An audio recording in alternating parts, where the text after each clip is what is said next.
ഗുരുവായൂരപ്പന്റെ ശ്രീലകത്തായിരുന്നു നരസിംഹമൂർത്തിയെ കണ്ടുകുപ്പാം. മഞ്ഞപ്പട്ടു ഞൊറിഞ്ഞുടുത്തു, കാലിൽ തളകളണിഞ്ഞു ദേവൻ. ഹിരണ്യകശിപുവേ മടിയിൽ കിടത്തി വധിക്കുന്ന രൂപം കളഭച്ചാർത്തിൽ.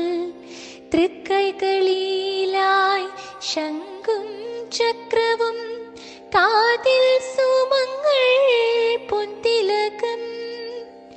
തിരുമാറിൽ വനമാല പ്രഭയേകിടുന്നു, തിരുമുടി ബാല്യവും കാൺമതുണ്ട്. പ്രിയഭക്തനായ